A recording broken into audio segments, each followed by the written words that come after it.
मैं बिस्तर से उठा। अचानक छाती में दर्द होने से मुझे अजीब सा लगने लगा। मुझे हार्ट अटैक की तकलीफ तो नहीं है? ऐसे विचारों के साथ मैं आगे वाली बैठक के कमरे में गया। मैंने देखा कि पूरा परिवार मोबाइल में व्यस्त था।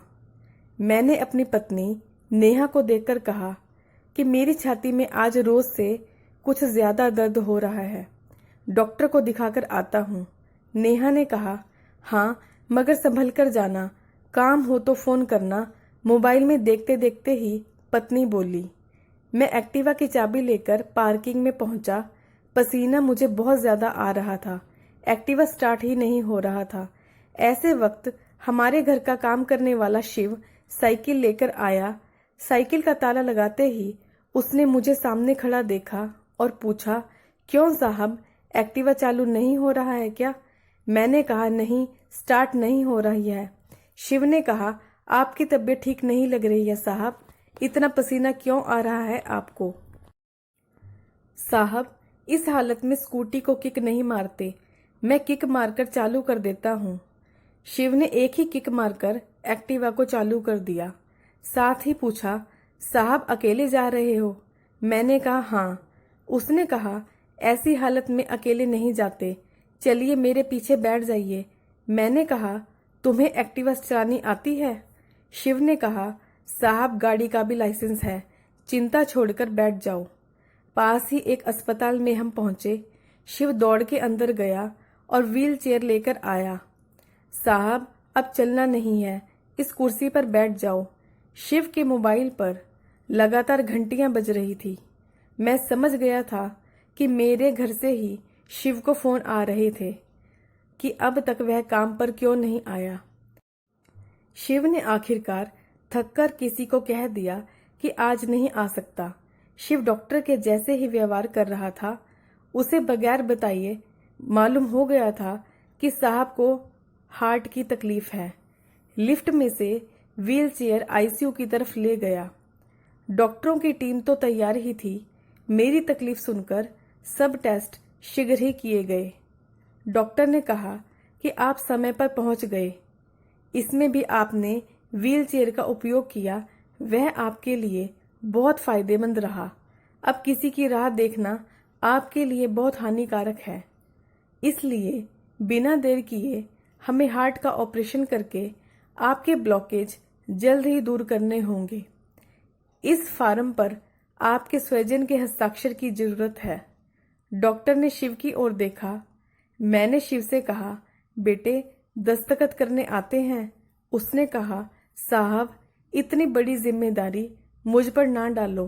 मैंने कहा, बेटे तुम्हारी कोई जिम्मेदारी नहीं है, तुम्हारे साथ भले ही लहू का संबंध नहीं है, फिर भी बगैर कहे तुमने अपनी जिम्मेदारी पूरी की। वह जिम्मेदारी हकीकत में मेरे परिवार की थी। एक और जिम्मेदारी पूरी कर दो बेटा, मैं नीचे सही करके लिख दूंगा कि मुझे कुछ भी होगा तो जिम्मेदारी मेरी है। शिव ने सिर्फ मेरे कहने पर हस्ताक्षर किए हैं। और हाँ, घर फोन लगाकर खबर कर दो बस।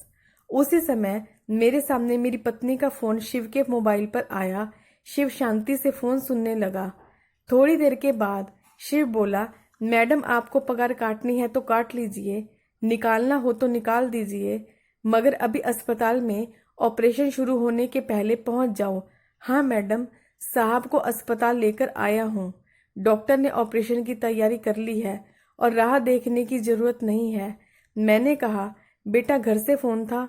उसने कहा, हाँ साहब। मैंने मन में पत्नी के बारे में सोचा, तुम किसकी पगार काटने की बात कर रही हो और किसको निकालने की बात कर रही हो? आंखों में आंसू के साथ शिव के कंधे पर हाथ रखकर मैंने बोला, बेटा चिंता नहीं करते, मैं एक संस्था में सेवाएं देता हूँ। वह बुजुर्ग लोगों को सहारा देते हैं, वहां तुम जैसे व्यक्तियों की जरूरत है। तुम्हारा काम बर्तन कपड़े धोना नहीं है, तुम्हारा काम समाज सेवा का है। बेटा पगार मिलेगा, इसलिए चिंता बिल्कुल भी मत करना। ऑपरेशन के बाद मैं होश में आया। मेरे सामने मेरा पूरा परिवार नतमस्तक खड़ा था। मैं आंखों में आंसू लिए बोला, शिव कहाँ है? मेरी पत्नी नेहा बोली, वह अभी ही छुट्टी लेकर गांव चला गया। कह रहा था उसके पिताजी हार्ट अटैक से गुजर गए हैं। 15 दिन के बाद फिर आएगा। अब मुझे समझ में आया कि उसको मेरे अंदर उसका बाप दिख रहा होगा। हे प्रभु, मुझे बचाकर आपने उसके बाप को उठा लिया। पूरा परिवार हाथ जोड़कर नतमस्तक माफी मांग रहा था। एक मोबाइल की लत एक व्यक्ति को अपने दिल से कितना दूर कर जाती है, वह पूरा परिवार देख रहा था। यही नहीं, मोबाइल आज घर घर में कलह का कारण भी बन गया है। बहू छोटी छोटी बातें तत्काल अपनी माँ बाप को बताती है और माँ की सलाह पर ससुराल पक्ष के लोगों से व्यवहार करती है, जिसके परिणाम स्वरूप वह 20-20 साल में भी ससुराल पक्ष के लोगों से अपनत्व नहीं जोड़ पाती, उन्हें अपना नहीं बना पाती। डॉक्टर ने आकर कहा, सबसे पहले आप यह बताइए, शिव भाई आपके क्या लगते हैं? मैंने कहा, डॉक्टर साहब, कुछ संबंधों के नाम या गहराई तक ना जाएं तो ही बेहतर होगा। उससे संबंध की गरिमा बनी रहेगी। बस मैं इतना ही कहूंगा कि वह आपात स्थिति में मेरे लिए फरिश्ता बनकर आया था। मेरा बेटा पिंटू बोला, हमको माफ कर दो पापा, जो फर्ज हमारा था वह शिव ने पूरा किया। यह हमारे लिए शर्मनाक है। अब से ऐसी भूल भविष्य में कभी नहीं होगी पापा। बेटा, जवाबदारी या नसीहत लोगों को देने के लिए होती है। जब लेने की घड़ी आए तब लोग बगले झांकते हैं या फिर ऊपर नीचे हो जाते हैं। बेटे, एक निर्जीव खिलौने ने जीवित खिलौने को अपना गुलाम बनाकर रख दिया है। अब समय आ गया है कि उसकी मर्यादित उपयोग करे, नहीं तो परिवार, समाज और देश को उसके गंभीर परिणाम भुगतने पड़ेंगे। उसकी कीमत चुकाने के लिए तैयार रहना पड़ेगा। बेटे और बेटियों को बड़ा अधिकारी और व्यापारी बनाने की जगह एक अच्छा इंसान बनाएं। दोस्तों, अगर आपको मेरी कहानी पसंद आए तो मेरे चैनल को सब्सक्राइब करना बिल्कुल ना भूलें। वीडियो को लाइक करें, शेयर करें। Thank you so much.